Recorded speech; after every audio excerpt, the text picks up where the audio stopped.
Party creeper!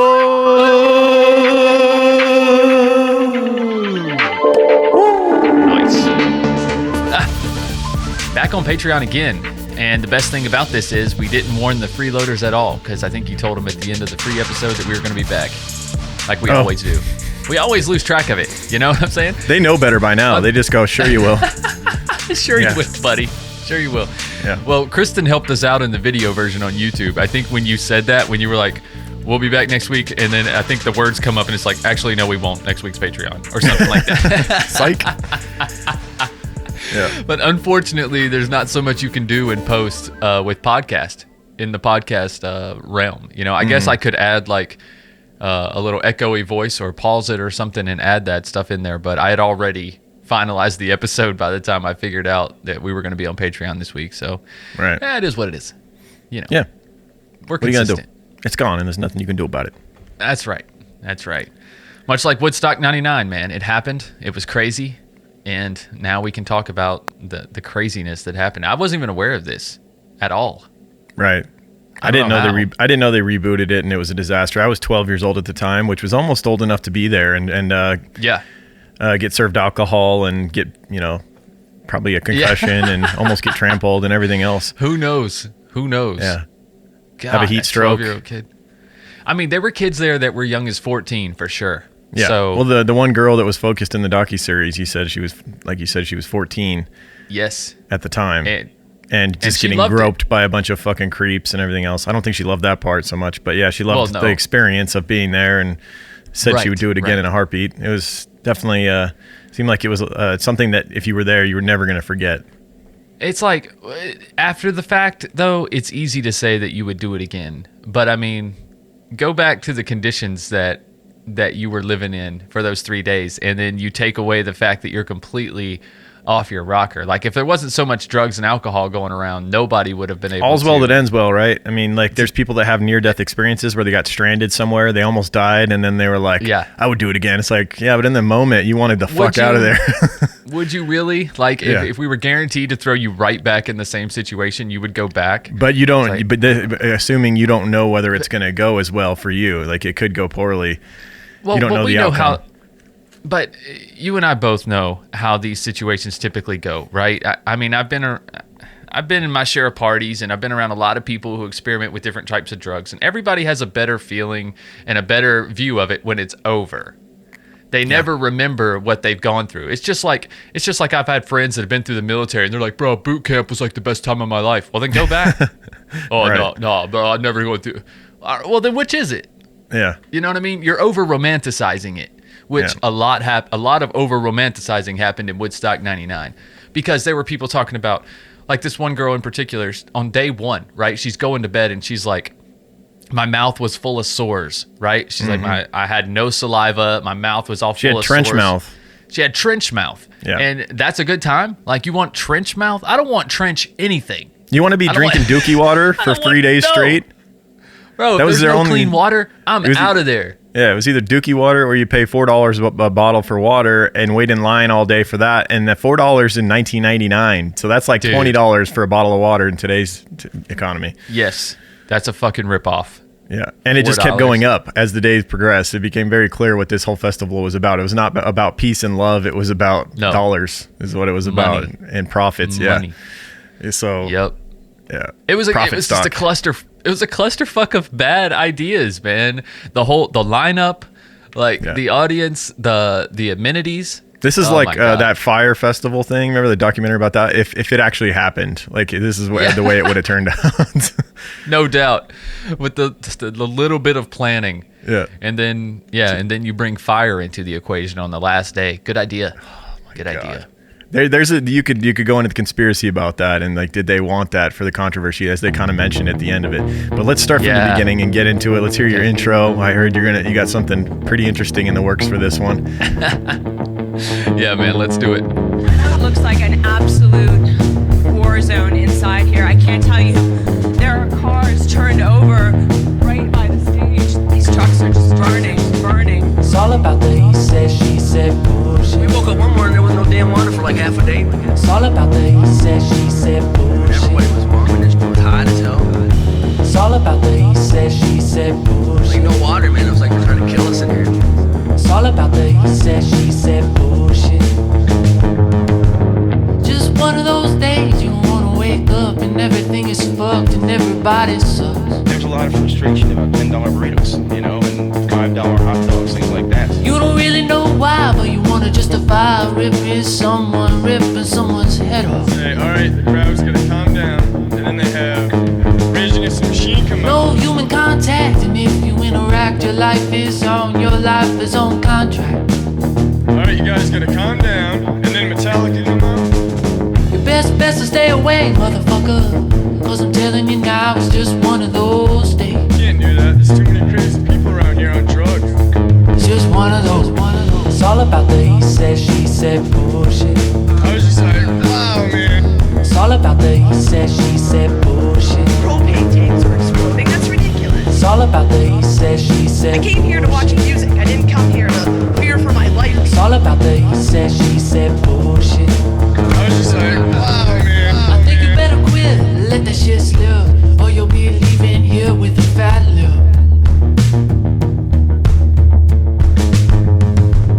Cause it's all about the he said, she said bullshit. I think you better quit talking that shit. Cause I'm telling you now, it's just one of those days.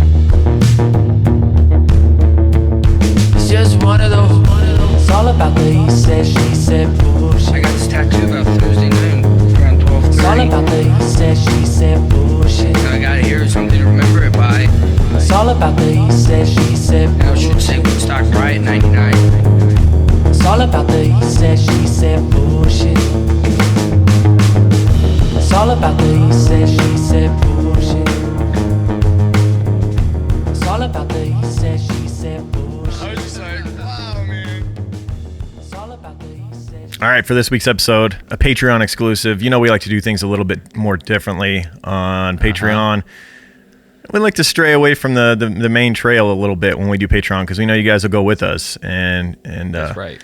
go down the woods and through the weeds a little bit. And so this one isn't a serial killer or even a crime per se. Although there was many crimes committed during the course of this 3-day festival Right. that occurred 22 years ago.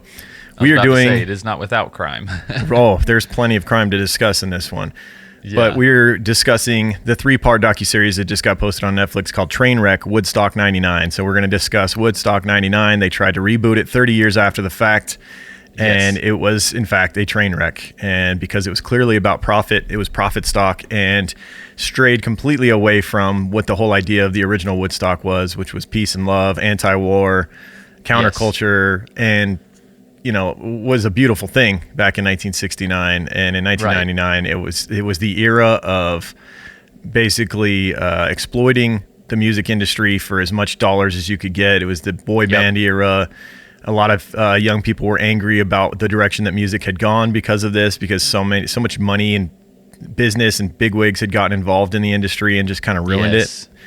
And think early days of MTV, think like VH1 and all that. and- It's like, What was the show that came on in the middle of TRL? the day with Carson Daly? TRL, Total Request TRL, Live. yes. Yeah, I used to watch it Yes. every day after school, as many did. Yep. Kids of the 90s did.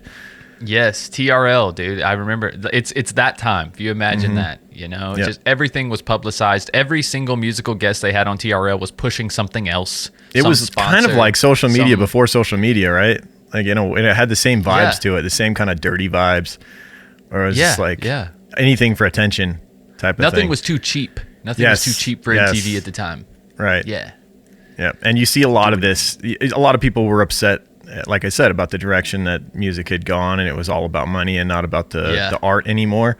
And a lot of that anger came out during the course of this 3-day festival. And then you throw in new metal, like Limp Bizkit, Korn. Yeah. You know what I'm saying? Like, We're going to talk a lot about Limp Bizkit in the hot dog flavored water, baby. Oh, Fred Durst. Or we should say the shit flavored water, which is what everyone was drinking at this festival for 3 days. Woo, they had some irrigation issues. Yes, they did. They had no clean drinking water there. None of the water tested. They just was had good. fountains of water that had shit in it, just spraying all over everyone. And I was like, Everybody's like brushing their teeth with it. They're like, This is great. Oh my God, dude. Washing their hair. It's good to get clean. Yeah. Unbelievable. So yeah, let's start out with, we like to start with the origin of things. So let's talk a little bit about the original Woodstock, the beautiful thing that was the original Woodstock in 1969. I mean, granted, there was some ugly things. There were a lot of people that there was thousands of people that were needed medical treatment for drug overdose and things like that. Right. But very little violence.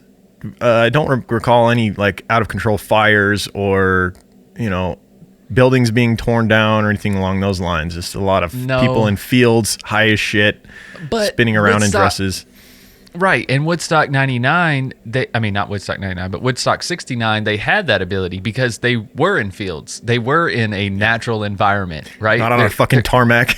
Not on a tarmac, on concrete. Like, yeah. Oh my God, dude. What's so natural and loving and earthy about a fucking tarmac? 100%. Yeah, they just didn't want people getting in.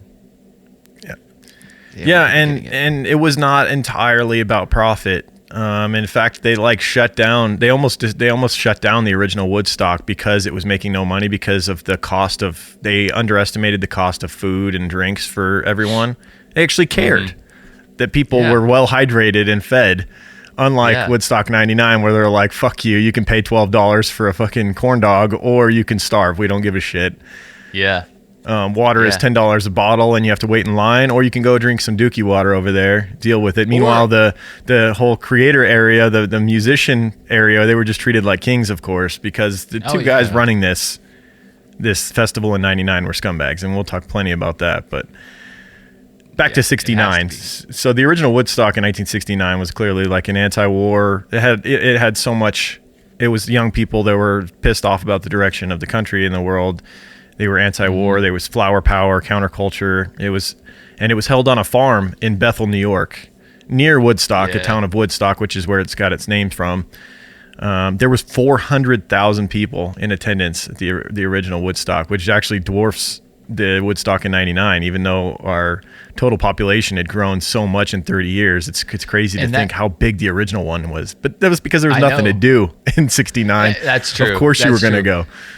And that speaks volumes, though, to so many excuses that the promoters of Woodstock 99 put up. They're like, oh, it's 200,000 people. Like, what do you expect? You're going to have some bad apples. Well, it's like Woodstock 69 had double this. Big. Yeah.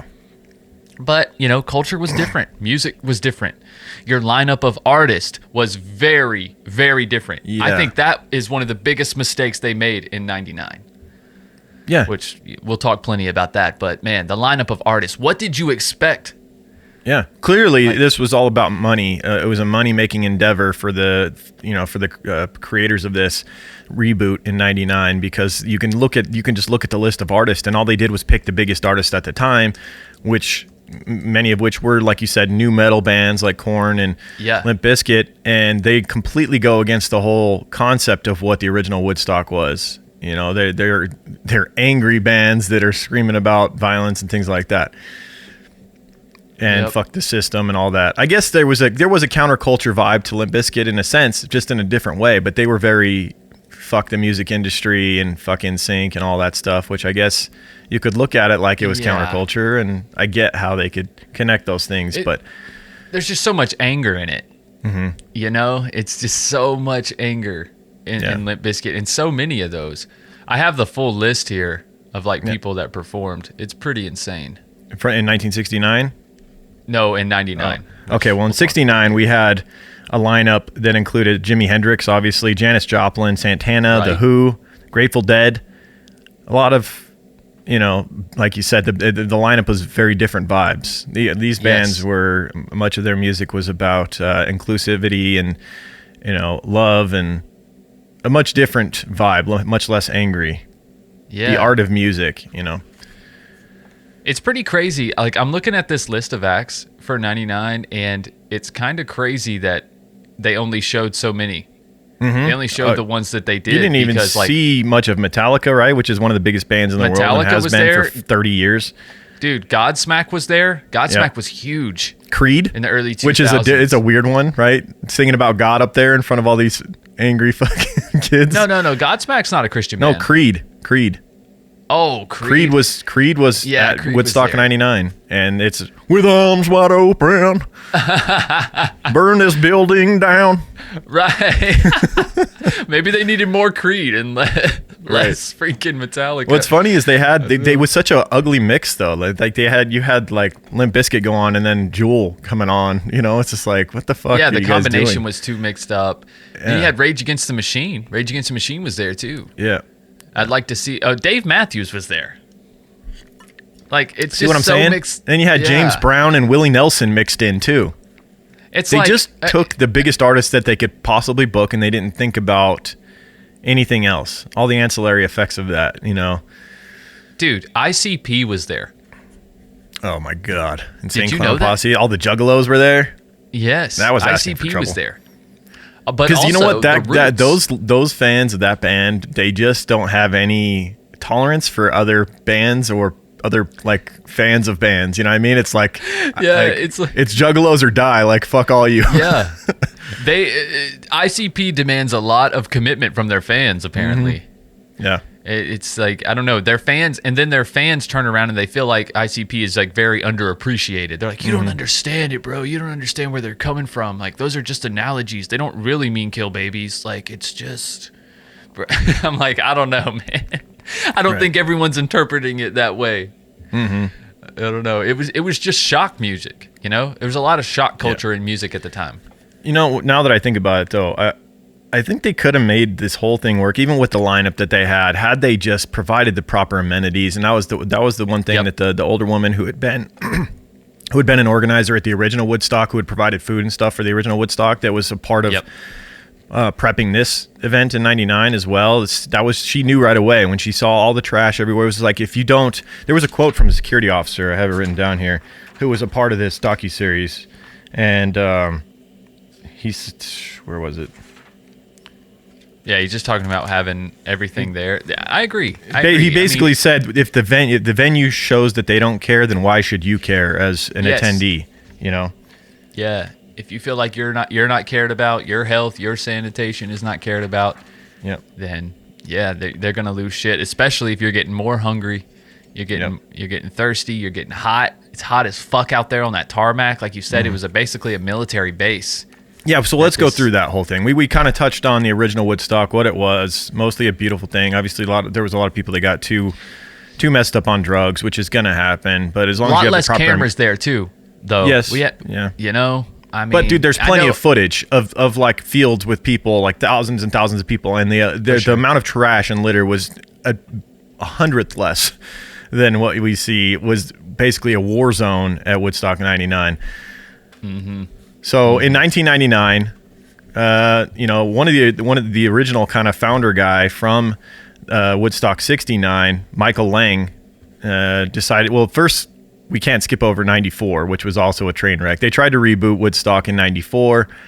It was kind of short-lived. The rain washed everything out, turned everything to muck, and it was, basically over before it began. And it wasn't secure, so people were like cutting the fence, getting in. Half of the attendees in 94 were there for free, so they obviously weren't planned for. So they didn't have the right amenities for the people then either. They didn't have enough food. They didn't have enough water. They didn't have enough restrooms. So, 94 was a clusterfuck too, but they thought it was because, well, so many people showed up that we didn't plan for. So in 99, they decided... And it's just my opinion. In 99, they decided the only thing we'll change is that we'll make bigger walls around the outside, and we'll just leave everything else. That's what I'm saying. Their biggest concern was like, we can't have anyone experiencing this for free. Exactly. We've got to milk every penny out of these motherfuckers. Exactly. And so that is why they had it. Like I was talking to my wife while we were watching it, and I was like, they would have had this shit at an empty prison if they had one. Like, don't play. Y'all did not give a fuck about the environment. You just wanted a place that was so secure that people couldn't get in without paying. Yep. And the people that were attending knew that too. I mean, you show up and you got these massive walls. On the outside, I'm sure they weren't painted, what did they call it? The flower wall or the peace wall? Yeah. To kind of like soften the blow of having these massive walls around the outside of the venue. They painted them with all kinds of murals with peace signs and shit like that. While simultaneously booking Korn and Limp Bizkit and everything else. Metallica. The dichotomy of that is just hilarious. The Machine. Yeah. Yeah, it just doesn't add up. Yeah. It doesn't add up at all. So Michael Lang, getting a bit older at this point, having been a part of organizing the original Woodstock in business with a guy named John Schur, who was another organizer who was just all about money. You could tell he was a businessman to the max. Even when he's doing his interview for the docuseries Trainwreck, he's clearly in like a high-rise business office. Like you could see like he's in a skyscraper with his business suit and a giant like conference table. He's just a business asshole. Yeah. And he took that approach to Woodstock 99 and didn't give a shit about the art or the original festival and the name of Woodstock. You just utilized that name to get as many people to come as he could. It's kind of like when there's a great film and then someone sells the rights to it and some asshole comes along and it's like, we got the name, we don't give a shit about the quality of the movie, we're just going to make a sequel that's trash. And we know a certain number of people will see it because they love the first one. I feel like a lot of the early Marvel movies were like that. They're like, it's called the Hulk, people are going to come see it, people are going to watch it. Yeah, exactly. That's what this was. And so it was clearly from the jump all about money. The biggest thing they cared about, as we mentioned, was the walls around the outside, not allowing people to attend for free. And they chose a site which was so different than the original Woodstock, which was, rolling green hills of farmland. Right. They chose an air base, which is so counter to the whole concept. Like they mentioned, it's a military industrial complex at work right here. You look around, it's just these massive aircraft hangars, military equipment. They chose Griffiths Air Base in Rome, New York, which is like a defunct air base, which is a perfect site because it had tons of space and easy to secure the area around the outside. It already had buildings in place, which they could set up stages at. And then they had a rave hangar for raves. Yeah. That just went on 24 hours a day, 24-hour raves going on. Yeah. It's insane. Yeah, so you have these two guys organizing, and their number one motivation is profits. And they have a lineup that includes Kid Rock, Limp Bizkit, Korn, Bush, DMX, Metallica, Jewel, Rage Against the Machine, Creed, Godsmack, Sheryl Crow, The Offspring. And they open up the festival, and this is a bad omen from the jump. James Brown almost didn't take the stage because they had only paid him half of his money, and he didn't play around with that. He's a guy who wanted upfront payment for his shows, and they refused to do it because John Schur was trying to rip him off, the businessman, and he basically called his bluff and had him backstage, and James Brown's manager is saying he's not going on stage until you pay him the rest of his money. And he's basically called his bluff and said, all right, well, we already have 250,000 people here. So if he doesn't go on, he doesn't go on. And James Brown ultimately went on without, his full payment. And I'm pretty sure John Schur never paid him the rest. I hope that if that's the case, that James Brown sued the fuck out of him and got even more. I hope so. But also, John Schur, as much as I hate this dude after this documentary, he did make a great point. He's like, James Brown noticed that the time. He noticed the event. And he knew gravity this was of going this to be situation. Yes, he knew this was going to be historical either way. And John Schur and Michael Lang, even though they'll never admit it, they felt the same way. They were like, we don't care if this is a train wreck because either way, it's historical. It's history, and it's going to make a lot of money regardless. Regardless. So they didn't care. When they saw a 250,000 people there, they're like, this is done. We're done. We're going to succeed. That being now. said, I can only imagine the amount of lawsuits they had though afterwards. I wonder what their ultimate profit margin was when you consider the many years of litigation that must have taken place following lawsuits. This, with the amount of young girls who were raped, taken advantage of, with the amount of people that were injured because of their poor planning, their lack of security, just overall not caring, and the amount of people who had heat strokes, the amount of people who probably died just because there was not enough water, there was such poor amenities provided, no shade. Like, how do you not have like big shades everywhere? Like, people are hiding underneath signs and shit. Yeah, dude. It looked like it looked like freaking Naked City in Vegas. Like, people were tearing up cardboard boxes and building structures out of them to lay under. Like, it was insane, dude. Yeah. But what would you do? You couldn't get out of the sun. That's what I'm saying. I can only imagine the amount of lawsuits that followed this whole thing. It's like, what are you going to do? Go sit in a porta potty and fucking breathe in human feces? And it's probably even hotter in there. You know how porta potties are in the sun. You're not sitting in there. Do you see like the 2 inches of fucking muck at the bottom of those things? And bro, I don't understand how somebody can go into a porta john and it's overflowing and be like, I'm just going to use it anyway. Right. No way. I just no way, bro. I'll go piss or shit in the something. middle of a field. Yeah. Before I do that. 100%. I'm just like, but apparently they did not let it deter them. But of course, most of the people there were highly intoxicated. They probably didn't even notice. Who knows? Well, at one point they broke a water pipe and there was water flowing all around the porta potties and it was quote unquote mud, and everyone that knew anything was clearly they were like diving and sliding around in shit for fun. God. That'll build up your immune system. COVID stood no chance with anybody that attended this thing. Right. How many people were sliding around going like, this is just like 94? It's right. Like, nah, actually 94 actually was mud. It was real mud, yeah. This is not so much mud. Yeah. You're sliding around in fertilizer, my friend. Yeah. Oh, shit. So, yeah, James Brown opened up the day one, Friday of the festival was, I think if you're going to go to any day, that was the day to go. It just got progressively worse from there. Day one there was some bumps, but it was fairly smooth. Yeah. But by day two, everybody partied so hard day one. They had beer gardens, quote unquote, basically where just everyone was doing beer bongs, and it was a bunch of frat boys, dude. Like, it was like, 99% white dudes at this thing, it seemed like? Yeah. You know what? But it was probably I saw a brown person the entire series. No, that wasn't working security. Yeah. Yeah, right? But I think it's because of the pricing, honestly. It's the pricing that really limited the people that could come. That's why you had like all these college frat boys showing up because, you know, they're the ones that could afford it. You know? Seriously, it's what it seemed like. Yeah, and also the lineup. It was, the lineup and the lineup. Yeah. Yeah, you have to understand. Now, you can look at the full lineup. There were a shit ton of different bands there. Like I say, The Roots were there from Jimmy Fallon's show. The Roots. Oh, shit.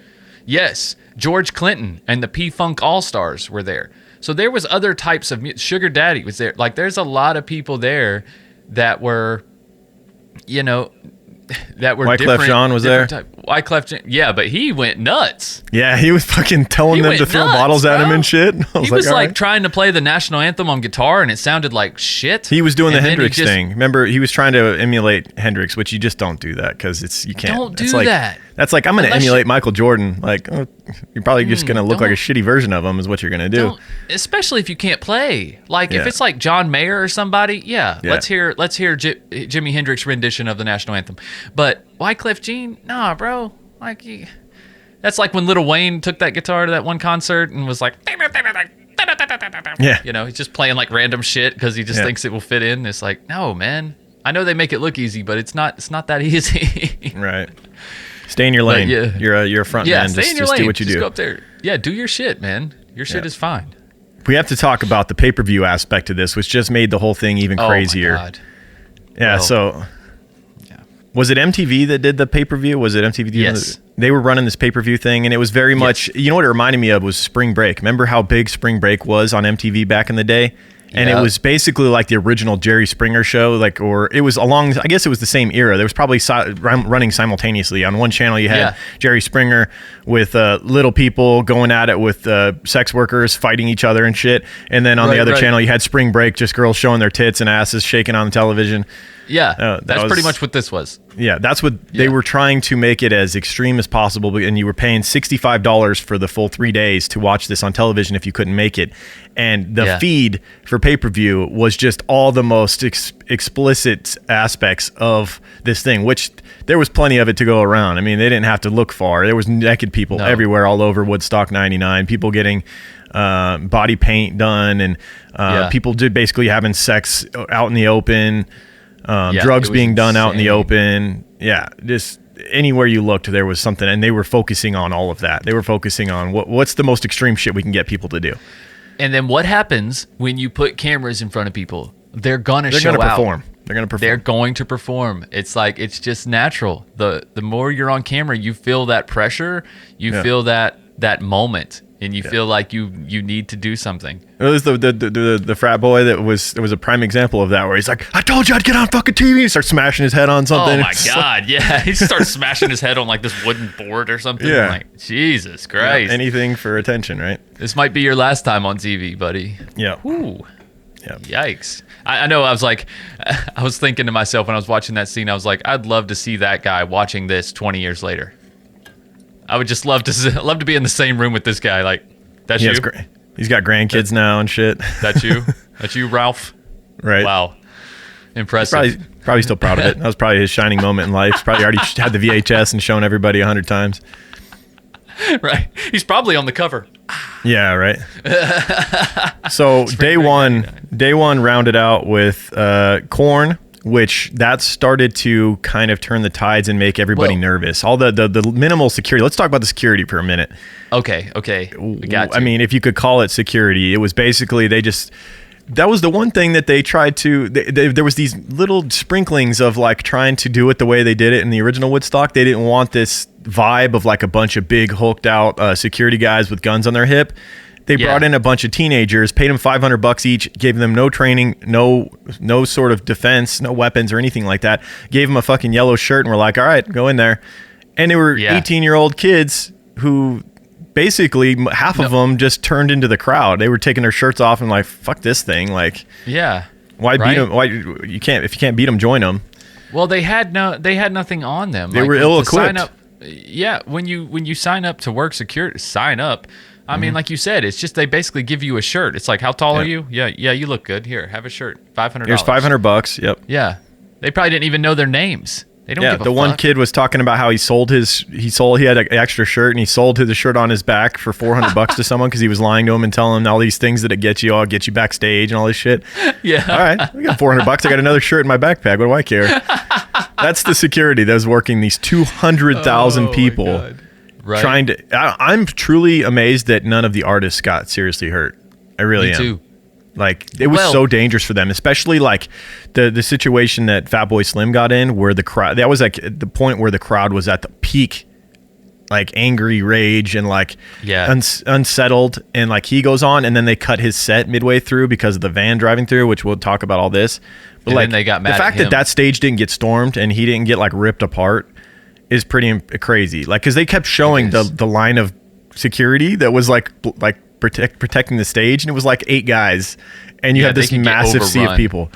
Yeah, they could get overrun so easily. But I would imagine that a lot of these big headlining acts, they showed up with their own security. I hope, right? They had their own bodyguards at least. Yeah. I would. Ain't no way I'm going somewhere with 250,000 people and not bringing some armed people of my own. Yeah, you know what? Some of the crowd probably would have got shot if they did that, because then you're right. I bet you the private security for these massive artists would have came on and at all costs protected their artist. Yeah, and bro. They were probably packing heat. Yeah, James Brown showed up with an entourage, bro. Let's not get it twisted. You ain't getting to him, dude. No. So, I mean, and that's the same way with a lot of these. Metallica, Rage Against the Machine, Limp Bizkit, Alanis Morissette. Like, these people came, they were okay. They were protected. And they were treated like royalty. Yeah. At the event itself, which we talked about a little bit already. It's so funny. I popped on Mad Max Fury Road earlier in the day yesterday before I watched this docuseries. Yeah. And it was like the similarities. You had in the beginning, you have, I forget what the bad guy's name, the creepy looking guy in Mad Max Fury Road, who's up there at the top of this cliff, and he's like dumping water on the crowd, like a little splash for them, and they're all fighting over like a glass of water. And then I'm watching this and I'm like, this is the same shit. You have this massive wall. On one side, you have the artists walking around living like kings. On the other side of the wall, you have people leaning against that wall trying to get a little tiny bit of shade. They're all fucking dehydrated. They can't get any water. And then they're breaking water pipes to try and get any water, which meanwhile we find out it's contaminated later. No wonder these people were so fucking angry, I know. They had a right to be. There was no relief.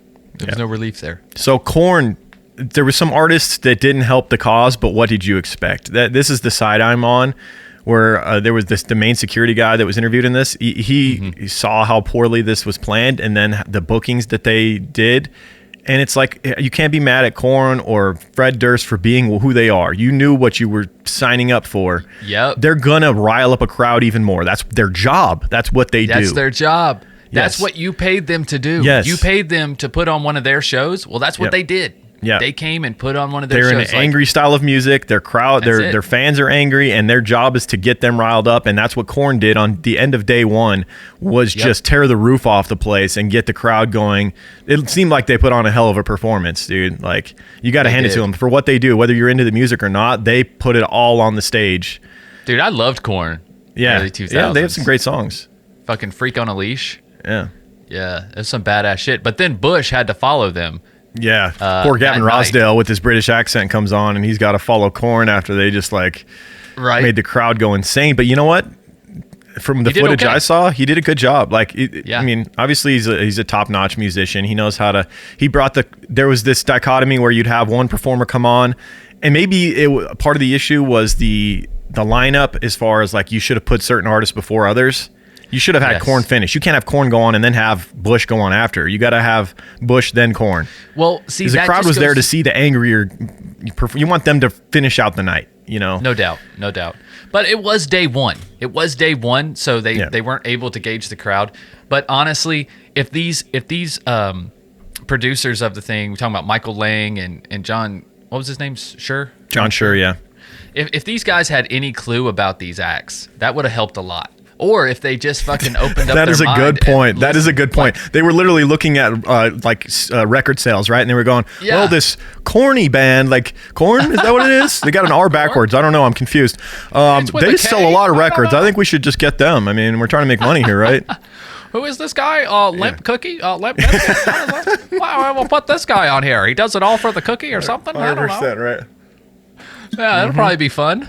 Yeah, it's like your sheer ignorance. And Michael Lang started that. He was like, yeah, most of these bands, I had no idea who they were. Well, there's mistake number one. Yep.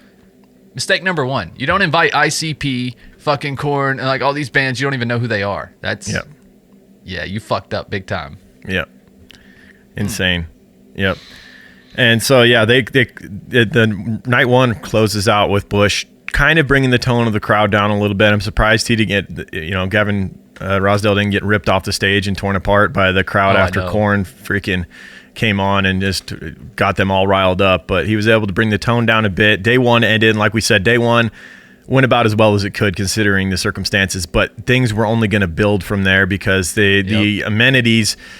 Day two, by the next morning, you could see the extent of the poor planning. There was trash that you had to walk through a foot of to get anywhere, all over the tarmac. And by then, people had already probably spent most of the money that they had brought with them because everything was so expensive. And now they're living basically like they're in a third world country at that point. Right. There were people like, laying in trash with signs that said, need water or whatever. Like, can you spare water? Can you, like, food, want water, want drugs, whatever. You know what I'm saying? Like, by day one, it's like, I get, like, day three, I could see, like, maybe you made some bad decisions. You're kind of burnt out. You lost everything. Worst case scenario, you have to go home, right? But, in day one, there was hardly anywhere to lay on the ground. Good luck making like a campsite, laying out a blanket or something. There was you would have to move trash just to move. It was insane, especially near the stages. So day two, they're living basically in utter filth. There's the irrigation issues which are going on. By now, a pipe has been broken, and they've got a mudslide near the section of porta potties, which is clearly mixed with shit. And as it turns out, the water that was coming out of the pipe was mixed with shit to begin with. So it's just a big shit soup, if you will. And clearly people did not know that. No. There's, like you said, plenty of footage of people brushing their teeth with that water, drinking straight out of it. I think most of the people were drinking that because, like we said, you got to go spend $4 for a bottle of water. And then the price was going up as the days went on and there was less and less people. They just started charging whatever the fuck they wanted because they knew people would pay for it, and that's how shitty people get. Like, you got someone who's having a borderline heat stroke, they're dehydrated, they've been partying for 3 days, and you're going to double the cost of a water bottle for them. So, of course, people are just drinking whatever with water they can find, and all of it at the venue, coming from the irrigation and from the water lines, was all cross-contaminated with feces. So, and I would say that the majority of the guests were probably under 20 years old. Mm-hmm. So they're not bringing huge amounts of money with them. They're not. And we forgot to mention, coming into the venue, they took all water away from everyone. You weren't allowed to bring any water in. Oh, yes. That was some fucked up shit right Pure there. Evil, right? They took They took their food and their water. You couldn't even bring water. Meanwhile, everyone brought as many drugs in as they wanted. They didn't seem to do any regulating of that. There was ecstasy being handed out by everyone. There was dudes with giant buds of pot just like bragging about it and like selling weed just right out in the open. Yeah, no big deal. They could bring in a whole backpack filled with different drugs, but they couldn't bring in one little bottle of water. That was confiscated because, of course, they're charging. You got to make money off that. Although I was looking at some of those nugs that they were holding up, it looks like some garbage weed, bro, in 99. Yeah. They were probably like, look at this, get some of this Primo, bro. Right. Shit looks like a pine cone, it's man. all dried out. It's improved so much. Like, we're so spoiled now. The quality is so much more consistent. I'd rather have that 69 weed where it was like fucking $5 for a giant sack, bro. Yeah, but you had to smoke the whole thing to get high. Well, that's fine for me. It probably wouldn't take me that much. So, early day 2, we had Kid Rock during the day. Put on a show, get the crowd kind of riled up. But night 2, American Badass. Yeah, he showed up in a fucking fur coat. Oh, this is also day 2 is when the heat really kicked in. It was 100 degrees. Yeah. We're talking upstate New York, I believe, and it was still humid as fuck, and 100 degrees out, and people were just struggling already. Early day 2, people were already really fighting the heat, and then you have Kid Rock, and this just shows you how well they were being treated in the performer area, because he shows up wearing a fucking fur coat onto stage, because he just came out of his air-conditioned trailer. So he shows up in the fur coat, strips it off, and puts on a show. I guess he had to do it, though. I mean, it was kind of his whole thing at that time. He was like this, the pimp daddy, this like rock and roll pimp, if you will. You know what I'm saying? Like when he debuted in the late 90s, he had like this whole vibe. I remember around this time, probably around 99, when I was like 12 years old, for Christmas, my parents got me a Kid Rock CD. Right on. I remember that vividly. Was it the one where he's standing in like red neon? Yes. And it says like, dude, I love that album. I wore that album out when I was a kid. That's what I'm saying. All these artists, dude, I was big into, and it was the 90s. You didn't have as many options. All the headliners, you didn't have Apple Music. You could just go find new artists, or Spotify. It was like you were given what you were given. Yep. And that was that. Like my first CD that I ever had was Godsmack. That was like the first CD I bought with my own money. The one with the pale chick on the front, like the goth chick or whatever. Yep. That was my first, and we would mosh in my buddy's garage to it, we could be shoulder checking each other in there, and then it was System of a Down, Toxicity. I'm surprised System of a Down didn't play this one, probably because they were very much against the corporatized bullshit, and they might have seen through the masquerade. Most of their songs were about that shit, about corporate. And honestly, greed. I think you might be surprised at how young Godsmack was in '99. I don't think they were really. I mean, not Godsmack. Who'd you say? System of a Down. Sorry. System of a Down, right. I don't think System of a Down was really hitting on all cylinders. They were very close if they weren't. They were very close. I was super into them in middle school, and that would have been the early 2000s. Speaking of artists that were just getting their start then, we were looking at the list earlier, and we noticed Muse was on the list, which was as an emerging artist. I didn't even know they were together as a band in 99, dude. That's so crazy, because they didn't really hit and get all over the radio until like 2010, something like that. Yeah. They were nobodies in 99, basically. They were playing the emerging artist stage, which is pretty crazy. Yeah. Pretty crazy. Same thing with Fatboy Slim. Technically, he was on the emerging artist stage at that time, too. Yeah. So, rounding out day 2, the headliner for day 2 was Limp Bizkit. And we could talk for 30 minutes just about that. Fred. Bro, you get what you get Durst. when you book Limp Bizkit. You're going to get Limp Bizkit. What do you want? Bro, it's like, you can't knock him for not being genuine. He was always himself. Yeah. I mean, show me one interview where he was not himself. I mean, that motherfucker was just... He was just very on brand all the time. He just didn't give a fuck. And like what so many of the people in the audience said, they're like, he's like us. He wears DC shirts and backwards hats. He's not a rock star. He just don't give a fuck. Right. And meanwhile, how much do you think DC was paying him to wear those hats all the time? Just like they're paying Rob Dyrdek a fucking boatload of money to wear their shit constantly. Oh, I know. I'm sure they were. I don't know. He's not a fucking corporate sellout. Meanwhile, it's like he's wearing DC shit all the time. He was taking massive checks from DC. Yeah, he probably was. 100%. He probably was. Yeah. 100%. It fit the style. Like, it just fit his style. At the very least, they were sending him like truckloads of shit. Like if they weren't sending him massive checks of cash, they were probably both. Yeah. But can you blame Fred at that point? No. But it's already stuff. I'm just saying the hypocrisy. Like, the hypocrisy. Like everyone loves him because he's not a corporate sellout, because he's not like NSYNC and all this shit. But it's like he's still taking massive checks from corporate entities, dude. He's still on MTV too, as well. Yeah, he's still like. How did you think you found him? He is a sellout at the same time. He's not just playing some little fucking bar, hole in the wall place and saying "fuck the man." I'm not going to take any checks from them. Like. Right. He just said the things you guys liked. He said the right things, but his actions were still taking massive checks from huge companies. Yeah, and it's where he's from too. Like he's from very low income from like the Bronx areas. or something like that. No, he's born in Jacksonville, but he was actually raised in North Carolina. Well, he always had the Yankees hat on, right? And I always thought he was like a New York guy for whatever reason. No, it was just Yankees hats were popular then, dude. You had Jay-Z and just everybody was making Yankees hats popular. And his music videos, he's like walking around the streets in New York though with the big New York puffy jacket, the big like it's cold outside jacket. That might be where his studio was or whatever, but he was born in Florida, and then like I say, was raised in North Carolina. Oh shit. Went to high school in North Carolina and everything. Yeah. So, but very low income areas. Yeah, for sure. Very low. It makes sense when I know where he was raised. I know the town he was raised in, and it makes a lot of sense. I'm like, yeah. So that's a product of this town. Day 2, when during this set, Limp Bizkit, you could sense you get the vibe starts to change, and people start getting concerned that are working the venue. The sound tower, which was in the middle, the worst placed thing. Like the guys, there was like 10 people in this sound tower, which was right in the middle of the crowd. They were on an island basically with this ruckus crowd, and you have Fred Durst on stage playing a song called "Break Stuff," where he's talking about fuck everything and break shit because it makes you feel good and all that stuff. And these guys are up in this tower looking down like, oh shit, this is not good. This is not us. good. Not us. We're controlling the sound, right? Break anything else, please. Break anything but this tower.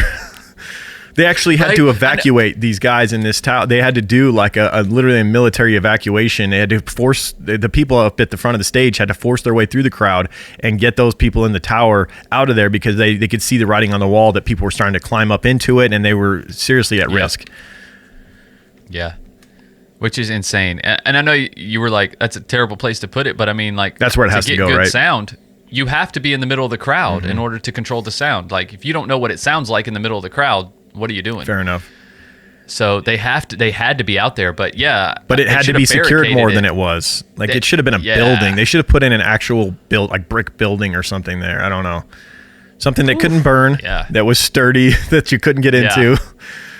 Just a cinder block and building. Should have been like a little mini prison that with a bulletproof glass window for them to look out. Right. It's a shame that they even had to consider that, though. Yeah. Like, would you really think a Peace and Love concert would need this? Yeah. Well, I mean, I would if I'd have saw the acts. I'd have been like, this is not a Peace and Love concert. I was going to say, This is a Smash Your Face concert. So you might want to put some strong things on the grounds. Yeah. So, Fred Durst did his thing. He got the crowd even angrier. That's his job, once again. Yep. You can't be mad at him. For even the head security guy at the venue said the same thing. He said, you can't be mad at Limp Bizkit for doing Limp Bizkit's thing. You guys hired them to do that. Yep. So. Yep. You would have been mad if he didn't show up and do that. Right. Been like, well, what is this? What is this? You know what? Cheap ass show you put There's on. an argument to be made that the crowd would have been more mad had he not done that. Had he gone up there and tried to say some alternate message, they would have been like, fuck Fred Durst, this whole thing's a sham. Yep. And they might have burnt the place down the day 2 rather than day 3. Yep. He's a fucking sellout too. Mm-hmm. Yep. I could see that happening. Yep. No doubt. So are we into day 3? No, actually, day 2, I forgot Fatboy Slim. The whole fiasco with Fatboy Slim show, he was later into the night. He actually closed out night 2, Fatboy Slim. And that's when things started getting real scary. So during Fatboy Slim's show, he's up there, he's loving it. He said he loves the craziness. Chaos. He wants to be in the middle of the chaos. That's what he said. Yeah. And he's doing his thing, performing for this crazy crowd. And at this point, the crowd has gone from, it seemed like it was more angry during Limp Bizkit, but then it got more sexualized because he's more of a electronica. He's a DJ one of the early, Rave really popular style. DJ guys. Yeah, he's standing up there with the headphones on and doing his thing. And at this point, everybody's handing out ecstasy. There's people fucking in the crowd left and right. What the one guy said, he said at one point he saw a wall, like against a wall, a row of people with their backs turned with people behind them. And he said you can use whatever biblical term you want for what they were doing. But basically, it was like an orgy going on. Right. And during that was in one of the overnight raves, I think. Yeah. And so during Fatboy Slim's show, it's going well. He's in about the middle of his set. Things turn because they see these lights in the crowd heading toward the stage, and it turns out that a van had been commandeered and was being driven by someone who was incapacitated. They were so fucked up through a crowd. You can imagine how dangerous this is. Thankfully, this person was going like 1 or 2 miles an hour and didn't just floor it through a crowd of people. But it could have easily happened, as messed up as this person was. And there was people on top of the van dancing. And so Fatboy Slim has to cut his set short, which makes the crowd even angrier. He's trying to explain to them, it's not my fault. You know, I want to keep playing, but I can't. They're telling me I have to stop. And when they finally get inside the van, they realize there's like a 13-year-old girl, an underage girl in the floorboard of the passenger seat, undressed, clearly had been passed out. Yeah, clearly had been taken advantage of. And things are getting real dark at this festival at this point.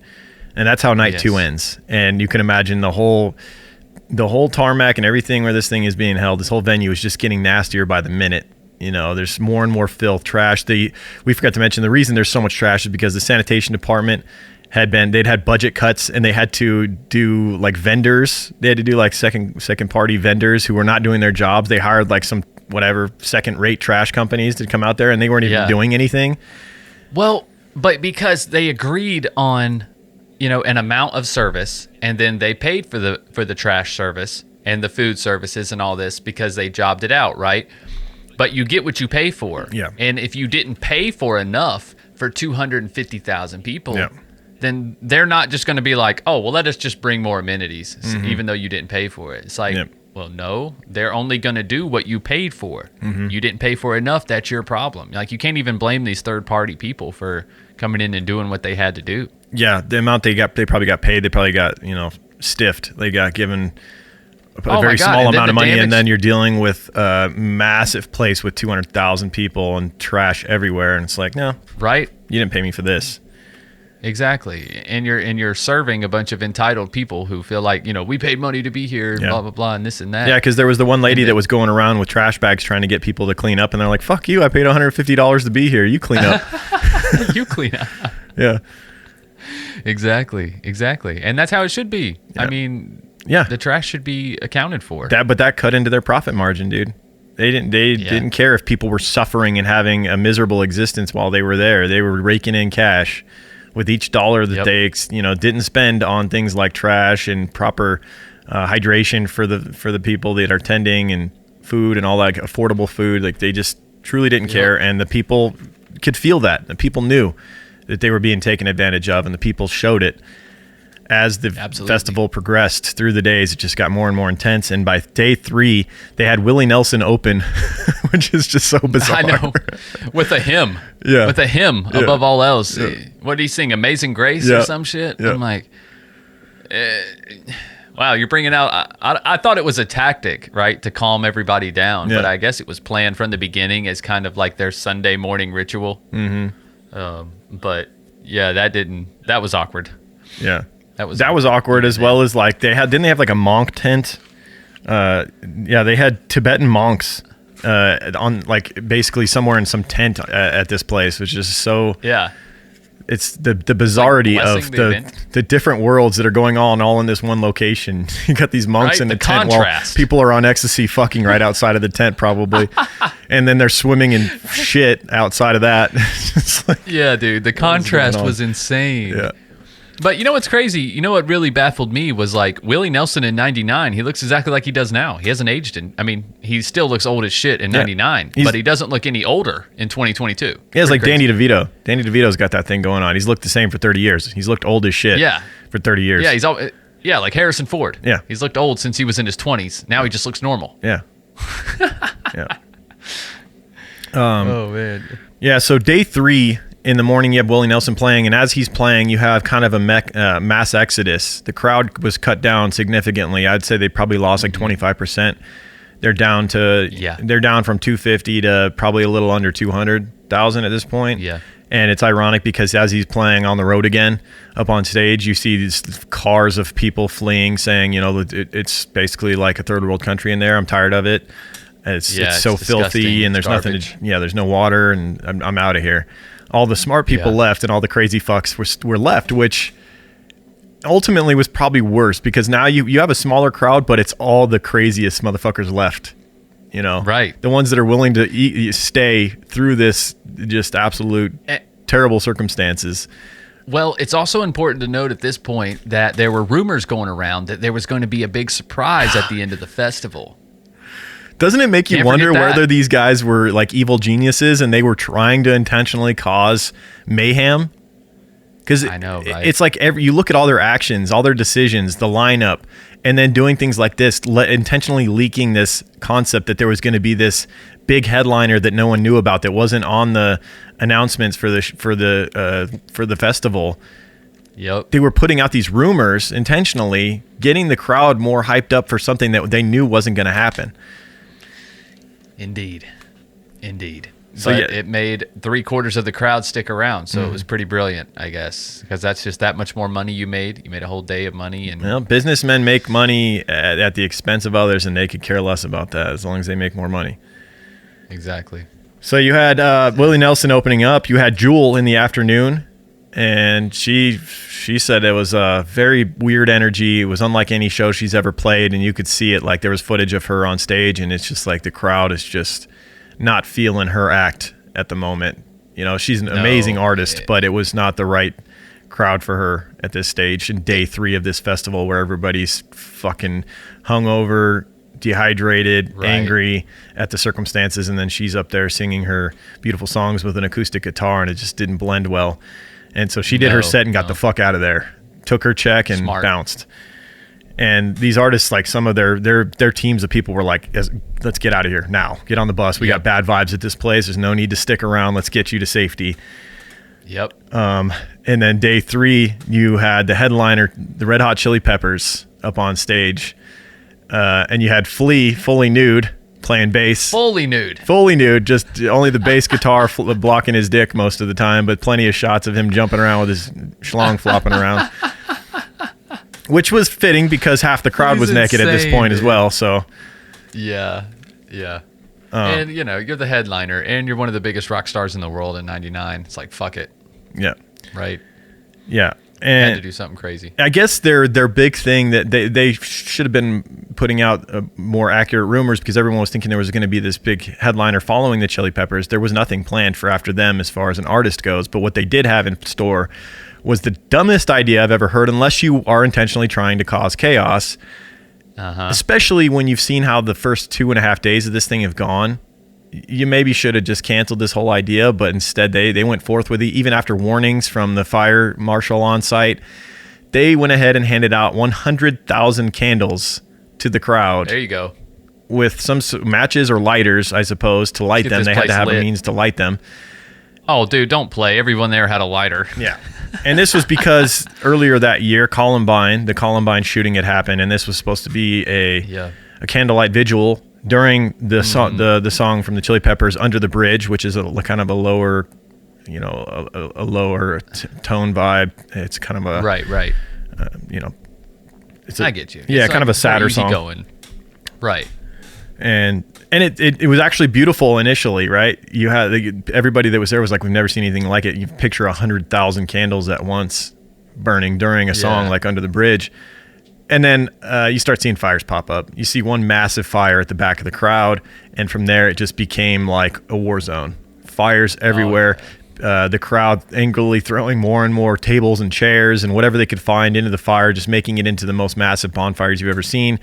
And it only got worse as they realized that there was no band coming on after the Chili Peppers. And actually, the organizers came up to, I forget who's the front man for the Chili Peppers? Anthony Kiedis. They went up to Kiedis and said, "You got to go out there and do an encore and try to settle this crowd down." And he's like, why is this my fucking problem? Like, I did my job. Because you guys poorly planned this thing and handed out fires to everyone. I got to go try and put this fire out. So what does he do? They go out there and they play a Jimi Hendrix cover, Fire. About fire. Let me stand next to your fire. Which very on brand for an artist to go out there and just side with the crowd and get them even more riled up and basically tell them essentially through a song to go ahead and light more fires. Right. And this is the second time in the festival where a song fit the situation too well negatively. Like the first time being Limp Bizkit's Break Shit, right? While the crowd is already tearing shit apart. And then you play Break Shit. Right. Yeah. Great idea. Yeah. And then this one, right? There's fire showing up everywhere, and then you play a song, Let Me Stand By Your Fire. Yeah. And they do it with gusto, too. It's not like they're embarrassed, like, oh, I wish we would have planned something else. They're like, nah, let me stand by your fire. Yeah. You know? So, yeah, it just fed the fire, for lack of a better term. Yeah. How is the crowd at this point not being shown confirmation for everything they do? You know, think about being in their shoes where it's like, you're kind of expected to not break everything and tear things down at a concert venue typically, but then you're there, you're being starved and dehydrated and overcharged for every single thing. There's no shade and it's 100 degrees out and clearly the venue doesn't give a fuck about you. And then you have Limp Bizkit up there telling you to break shit. And then the next day you're handed candles with fires and then you're told, let me stand next to your fire. So it's like everything that they're doing is just confirmed, like, yes, keep going, make it worse. This is great. Exactly. And there's no security. And what little security there is switching to your side, taking off their shirts and just jumping in on the madness. It's like, we're doing the right things here. Right? Yeah. And they already got their $500. They're spending it there at the damn festival. Yep. At this point, the fires are bursting up everywhere. The MTV cast is fleeing. They're getting the fuck out of there. You're seeing their live broadcast and like, I think we should get out of here. This thing's getting a little too crazy. Your bombs are going off because they had trailers filled with gasoline and things like that caught fire. And those start exploding. So now you're literally in a war zone. There's explosions going on, massive fires everywhere. The speaker tower that we talked about earlier, that was torn down. It was eventually like enough people got on it that they were able to topple that thing over. And they're getting what few journalists were brave enough to stick around and go in there and get interviews from people got quotes like, they're all about making money off of us and we're fucking pissed. And then the crowd starts then heading towards the vendor village where where the big money stuff is. There's tons of albums and basically only the elites were allowed into this prior, but they start heading like zombies towards different locations all at once, and then the organizers are like, we got to get the fuck out of here. They take over the vendor village. They start taking up whatever all the different goods that they could. Valuables. They're like smashing ATMs. Yeah, at one point somebody yells out ATM, and then they just all swarm on the ATMs and start bashing those, trying to get money out of them. As we mentioned, the trailers with gasoline are exploding. Yeah, just absolute and utter mayhem. They're stealing merchandise from bands and everything else, dude. Just absolute chaos. Absolute chaos, mayhem, until the state troopers show up, and finally the security gets a little help, and state troopers show up like stormtroopers, all geared up in their riot gear. They got their long batons, and they're just whacking people left and right, breaking up the party, and things finally settle down and come to an end. But by the next morning, there's footage of people driving around, and Warzone almost doesn't even describe it. It's like the worst battle, like Warzone you could imagine. Cars are upside down. There's smoldering trailers, and just then the trash is everywhere still, and it's just like you can't even imagine. Can't even imagine. Like almost every vehicle that was used was burnt. Yeah. Just absolutely set ablaze and nothing but a shell. It's amazing that nobody died. Like, did you ever? I didn't hear of any deaths. Really? I didn't look. I didn't like. Let's look that up because they didn't mention it in the. They mentioned the following days after this festival. Obviously, this thing got worldwide news coverage. How it happened, and the organizers started getting calls from mothers of underage girls that were reporting that their daughters had been raped. And, all kinds of horrific things like that. Clearly, many women had been assaulted during this. There's endless footage of women being groped, and they would get thrown up to do. I don't even know if they were willingly crowd surfing or if they were being lifted and thrown up to crowd surf, and then they were just being groped by every fucking guy. Yeah. Yeah, it was kind of hard to tell. Yeah. Absolute chaos. But yeah, check and see if there's any deaths. Yeah. Because, like I said, if there was, they glazed over it. So, oh no. 3 people died during the festival. 2 people died from drug overdose, and 1 from being run over by the driver of a tractor who did not notice the man sleeping under a sleeping bag. Holy shit. God. So they stole a tractor and ran a guy over. But like you said, though, I'm still amazed that only 3 people died. That seems really low when you see the footage of this absolute chaos. Like towers being tipped over. I couldn't believe no one died when that fucking tower went over. That thing was massive. That's what I was going to say. I thought there was a guy on top. No. There were people on top. Yeah. I swear to God there were. Yeah. And when that thing fell over, I'm like, how does that guy not die? Right. Like that's a 40-foot drop or so. Yeah, I can only imagine how many tons that thing weighed. That thing was a massive structure. Maybe as it fell, people caught it kind of like as a crowd and it broke the fall. No, it hit the ground hard. You could see it in the video. There's no way. I don't know, man. Yeah. I don't know how somebody on that tower would have survived that fall. But maybe they just got really bad injured. Mm-hmm. I don't know. Insanity. Crazy. Insanity. Did you ever have how many music festivals have you gone to? Because I can say for sure that I went to a few music festivals in the 90s, and they definitely had this dark vibe to them.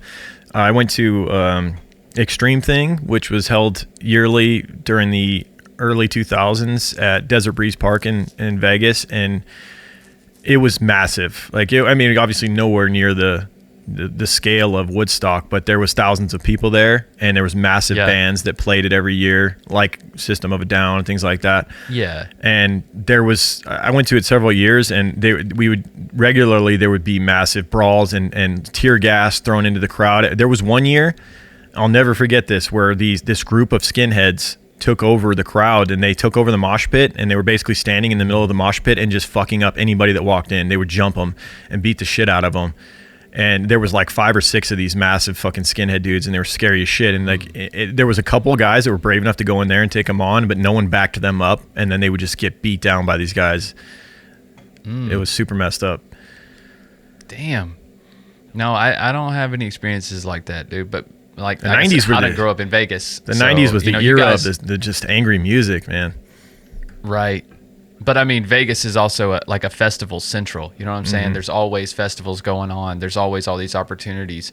Whereas like, I've been to some concerts, I've been to different venues, stand-up only venues that were really tight, and things kind of felt like, ooh, you don't want to fall down in here. You know what I'm saying? Like you're going to get trampled.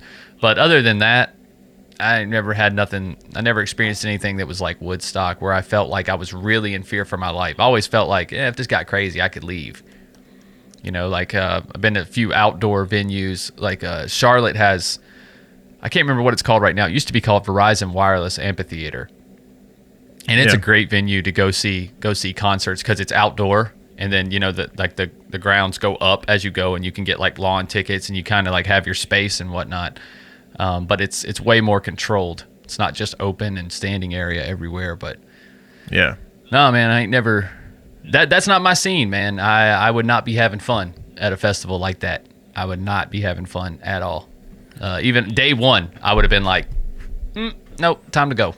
This is not good, man. I pay attention to my intuition. I'm dipping. Even when you were like 17, though? See, like I was like 17 at the time, and I loved it. It was amazing. I think me and my buddy were in the mosh pit. We were like, I remember us coming out with like teeth marks on our elbows and stuff. Like we were bigger dudes, like football players, and a lot of the people that attend concerts all the time are like smaller, skinny people, and like we were in there just like going crazy. Yeah. I feel you. Yeah, that was... Yeah, I don't know. I think even at 17, I still don't think it would have been... Not your thing? It would have been something I really enjoyed. Yeah. Not so much. I enjoy rocking out. I enjoy playing music. I like being on stage, but being in mosh pits and shit, nah, dude, thanks, the man. footage, what was it? What's his name? Jonathan whatever from Slipknot, the head man? Yeah. He was talking about, like, and they showed the footage of him walking out on stage. Like, he says, like, unlike... better than any drug or anything you could ever... no, that was the lead man of Korn. Korn, yeah, sorry, Jonathan, whatever his name is. Yeah. Fuck.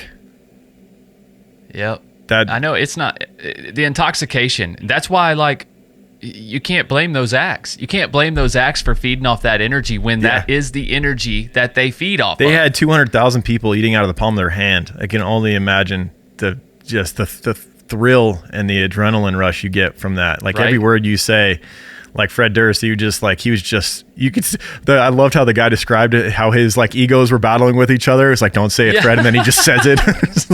Don't do it, Fred. Don't do it. You could see it in his eyes. He's walking around just drunk on drunk on the power of that, dude. Like he was like becoming Hitler in front of our eyes. It was insane. Like I said, you took a guy that came from nowhere, man, and gave him all that power. Yeah. He's going to fucking abuse that shit. Nuts. It's crazy. Absolutely insane. I hope you guys enjoyed us breaking down this crazy docu-series talking about Woodstock 99. If you haven't seen it, check it out. Yeah. Very well done. Netflix is not dead, man. I know there's a lot of competition, but they still put out amazing content on a regular basis. Like I wouldn't cancel my subscription. They still put out really good original shows, movies, documentaries like this. So... Yeah, they're hanging in there. It is a 3-part docuseries, which I was unaware of. They're about 45 minutes a piece. I thought it was going to be like, hour and a half, one episode. But no, it's 3 episodes, 1 episode for each day, which is really nice. Yeah, it's cool how they did it. But still, looking at this list, they left out so much. Like I would love to have seen the Rage Against the Machine. Yeah, what happened with that, right?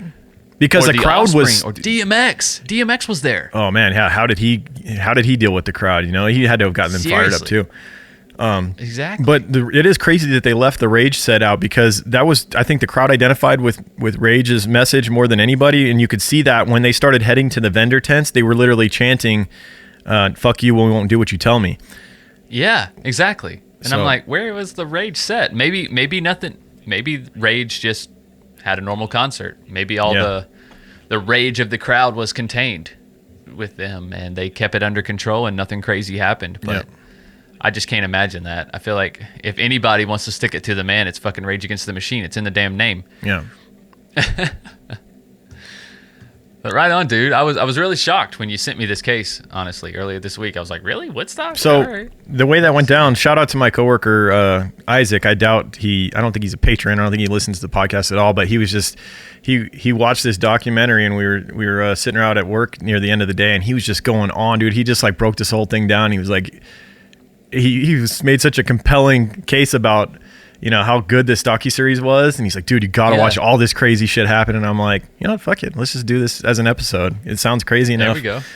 And so I'll send him the episode and tell him to listen to it. So shout out Isaac for sure.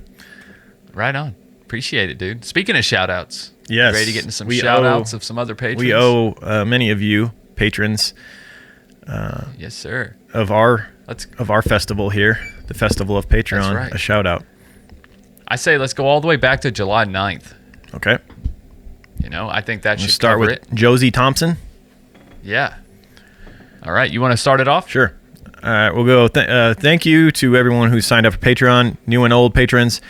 Obviously, the new ones get a shout out here. We got Josie Thompson, Heather Whittrey, Lori Ordway, Lauren Birch, Stacy Stanley, Feather and Whimsy, Jen M, Nikki Howell, Maggie Lumsden, Carrie L, Stephanie Klinger, Adam Black, Raul Marquez, Tammy Ecott, Brianna Allegra, and I'll let you take over. All right. Also, a big thank you to Aisha Fody, Diana Herrera, Melissa Bradbury, Susan Wheeler, Braden Hay, Shauna Anderson, Lacey Hale, Andrew McIntyre, Julie Klosky, Cayman Freeman, Alicia Delgadillo. I think I got that one. Delgadillo. Alicia Delgadillo. Adam Lapping, Robert Page, Amy, Shelly Jackson, Silly Stone, Holly Macaris. Yeah. Holly Macaris. You want to finish it up? Casey Miller. Just a few more. Casey Miller, Jez, Shonda, Anna Sucks, and Laura Heslin. Why do you suck, Anna? That can't be your last name. That just can't be your last name. Maybe she just wanted to get a double shout out. It's a good way to get it if you just are self-deprecating. Yeah, just put up a funny name in general, like a Bart Simpson type of play. Yeah, Harry Balzania. Yeah. Right on, guys. Well, we appreciate it. You guys are the wheels of the podcast. Thank you, guys. I hope you're enjoying all the content. If you're on the $2 tier, I hope you guys will consider the $5 tier. And well, yeah, you would be hearing this on the $2 tier. Yeah, but you're not gonna. You wouldn't hear the Just the Banter that we're about to record right after this. That's right. That's right. Where we're going to talk about some case suggestions that we should have done already. Yeah. Apparently. Yeah. So that should be fun. 100%. All right. All right, everybody. Thanks for listening. Else? I hope you guys enjoyed it. And we'll see you next week for a freeloader episode. And if you're a $5 tier member, we'll see you for Just the Banter as well.